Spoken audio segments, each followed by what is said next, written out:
Hi friends, आप सभी का स्वागत है मेरी इस यूट्यूब चैनल पे जिसका नाम है एनपीपी सर्च क्लास।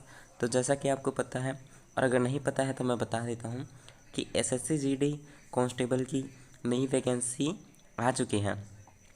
बहुत अच्छी इसमें पोस्ट मिलेगी आपको। 24,000 के आसपास इसमें पोस्ट है और साथ ही इसका एग्ज़ाम डेट जनवरी 2023 में नोटिफिकेशन में शो हो रहा है।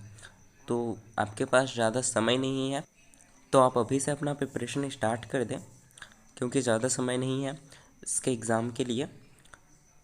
साथ ही इसका पैटर्न भी चेंज हो गया है। अब एक एक क्वेश्चन 2-2 मार्क का होगा और साथ ही माइनस मार्किंग 0.5 हो चुका है। तो तैयारी आपको अच्छे से करनी पड़ेगी।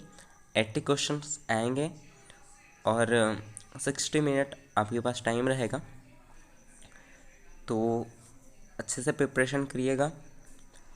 तो मैं इस वीडियो में इस चैनल के माध्यम से आपको प्रिपरेशन कराऊंगा इंडिया जीके की। आज मैं क्लास लेके आया हूँ, ऐसे ही मैं आगे और क्लास लेके आता ही रहूँगा, इसलिए मेरे चैनल को सब्सक्राइब करके रखें। साथ ही बेल आइकन ऑन करके रखें ताकि मैं जैसे ही वीडियो डालूँ आपको उसका नोटिफिकेशन मिल जाए। तो चलिए आज का वीडियो स्टार्ट करते हैं। भारत के इतिहास। तो इसमें सबसे पहले हम भारत को पहले किन किन नामों से जाना जाता था, भारत के पहले क्या क्या नाम था, ये देखते हैं।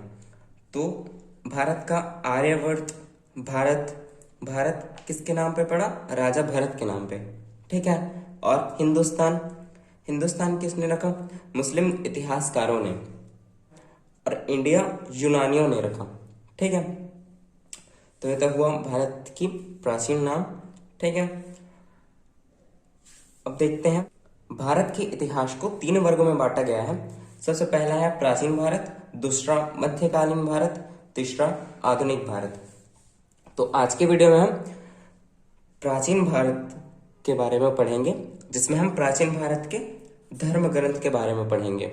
धर्म ग्रंथ में हम वेद पढ़ेंगे, वेदांग पढ़ेंगे, उपनिषद पढ़ेंगे, स्मृति पढ़ेंगे और पुराण पढ़ेंगे। तो आज के वीडियो में हम इन सभी चीजों को कवर करेंगे। तो स्टार्ट करते हैं सबसे पहले वेद के बारे में। तो वेद क्या है? एक सर्वप्राचीन धर्म ग्रंथ है, ठीक है।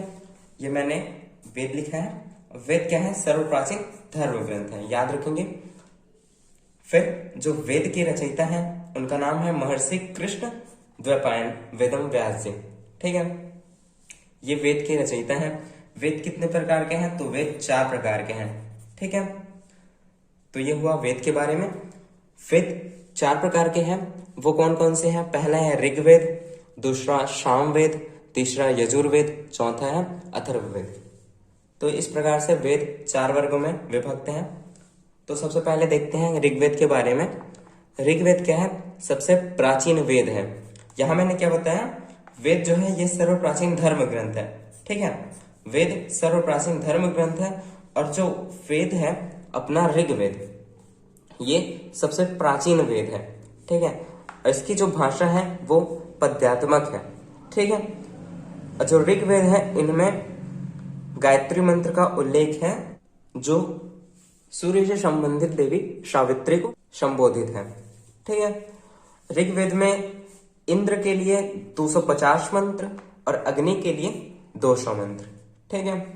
और ऋग्वेद का जो उपवेद है, ठीक, ये आयुर्वेद है, याद रखेंगे। ऋग्वेद में 10 मंडल है, ठीक है। ऋग्वेद में 10 मंडल है, 1028 श्लोक है जिन्हें सूक्त कहते हैं और 10,462, ठीक है, ऋचाएं हैं जिन्हें रचना कहते हैं, ठीक। रचाएं या रचनाएं एक ही हैं। तो अब देख लेते हैं जो इसमें 10 मंडल है उनमें कुछ कुछ इंपॉर्टेंट है, उनको देख लेते हैं। जैसे तीसरे मंडल में गायत्री मंत्र है जो सूर्य से संबंधित देवी सावित्री को संबोधित है। 7वें मंडल में दशराक्ष का वर्णन किया गया है। 8वें मंडल पे हस्तलिखित ऋचाएं हैं जिसे खिल कहते हैं, ठीक है। 9वें मंडल में सोम देवता का उल्लेख है और 10वें मंडल में पुरुष सूक्त है। ब्राह्मण, क्षत्रिय, वैश्य, शूद्र, ठीक है। तो ये हुआ ऋग्वेद के बारे में। फिर देखते हैं अगला यजुर्वेद। यजुर्वेद गद्य व पद्य दोनों में लिखा गया है। याद रखेंगे ये एक ऐसा मात्र वेद है जिससे गद्य और पद्य दोनों में लिखा गया है। कौन से वेद को? यजुर्वेद को। यजुर्वेद में कर्मकांड प्रधान ग्रंथ है। ठीक है, यजुर्वेद क्या है? कर्मकांड प्रधान ग्रंथ है। ये मूल्यतः कर्मकांड प्रधान ग्रंथ है। यजुर्वेद का उपवेद क्या है? तो यजुर्वेद का उपवेद है धनुर्वेद। और इसकी जो ऋचाएं होती हैं उन्हें पढ़ने वाले को अथर्वयु कहते हैं। ठीक है, तो ये हुआ यजुर्वेद के बारे में। फिर देख लेते हैं सामवेद। सामवेद क्या है? सामवेद को संगीत का जनक माना जाता है। ठीक है, सामवेद संगीत का जनक माना जाता है। ये भारतीय संगीत का मूल है। ठीक है, इसमें संकलित मंत्रों को यज्ञ के अवसर पर देवताओं की स्तुति के लिए गाया जाता है। ठीक है, सामवेद का उपवेद है गंधर्व वेद। और इसकी जो ऋचाएं हैं उन्हें पढ़ने वाले को उदात्त कहते हैं। ऋचाओं को पढ़ने वाला उदात्त कहलाता है। ठीक है, तो यह हुआ सामवेद के बारे में। फिर देख लेते हैं अथर्ववेद। इनकी जो ऋचाएं हैं उनको पढ़ने वाले को ब्रह्मा कहते हैं। और ये एक ऐसा वेद है जो कन्याओं के जन्म की निंदा करता है। कौन सा वेद? अथर्ववेद। ठीक है, इसका उपवेद है शिल्पवेद। ठीक है, इसमें ब्रह्म ज्ञान, औषधि प्रयोग, जंत्र तंत्र, टोना टोटका आदि का विवरण है अथर्ववेद में। ठीक है, तो ये हुआ वेद के बारे में। ऋग्वेद, यजुर्वेद, सामवेद, अथर्ववेद, 4 वेद कंप्लीट। फिर देख लेते हैं अगला हम वेदांग के बारे में। तो ये जो अपना वेद है ये बहुत ही कठिन शब्दों में लिखा गया है। ठीक है, जो वेद है वो कठिन शब्दों में लिखा गया है। तो वेदों को भली भांति समझने के लिए वेदांग की रचना की गई है। ठीक है, आसान से और भली भांति समझने के लिए वेदांग की रचना की गई है। तो वेदांग की संख्या है 6। ठीक है, वेदांग की संख्या है जिसमें पहला शिक्षा, दूसरा ज्योतिषी, तीसरा कल्प, चौथा निरुक्त, छंद और व्याकरण। इस प्रकार 6 वेदांग हैं। ठीक है, तो ये होगा वेदांग के बारे में। फिर देख लेते हैं स्मृति। इसमें क्या है? स्मृति को ही धर्मशास्त्र कहते हैं। ठीक है, सबसे प्राचीन स्मृति मनुस्मृति है। ठीक है, जो इसका वर्ष है ये 200 ईस्वी पूर्व से 100 ईस्वी तक माना गया है। ठीक है, तो ये हो गया स्मृति के बारे में। फिर देख लेते हैं हम पुराण के बारे में। ठीक है, पुराणों की संख्या 18। ठीक है, सबसे प्राचीन पुराण कौन सी है? तो सबसे प्राचीन पुराण है मत्स्य पुराण। और ये संबंधित है आद्र सातवाहन वंश से। ठीक है, याद रखेंगे सबसे प्राचीन पुराण मत्स्य पुराण किससे संबंधित है? तो ये संबंधित है आद्र सातवाहन वंश से। ठीक है, इस प्रकार और भी क्वेश्चंस आते हैं जो पुराण को पूछते हैं उससे किससे संबंधित है ये पूछते हैं। तो देख लेते हैं कौन कौन से हैं। विष्णु पुराण। विष्णु पुराण किससे संबंधित है? तो विष्णु पुराण मौर्य वंश से संबंधित है। ठीक है, फिर देख लेते हैं वायु पुराण। वायु पुराण गुप्त वंश से संबंधित है। और जो 5वें नंबर का पुराण है उसमें राजाओं की वंशावली का वर्णन किया गया है।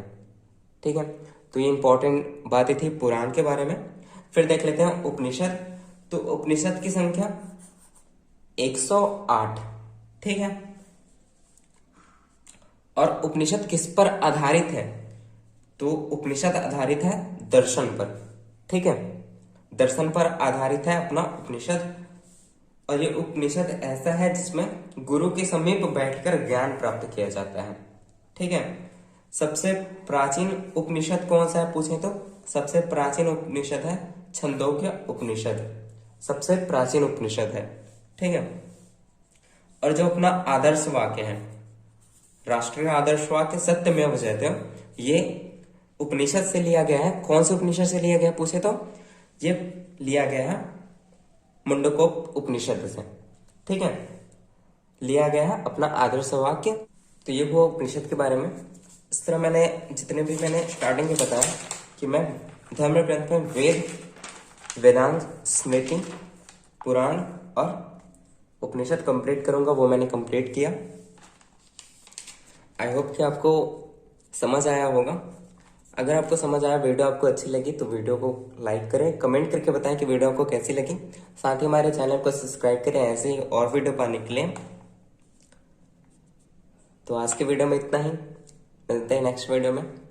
तब तक के लिए बाय बाय, थैंक यू।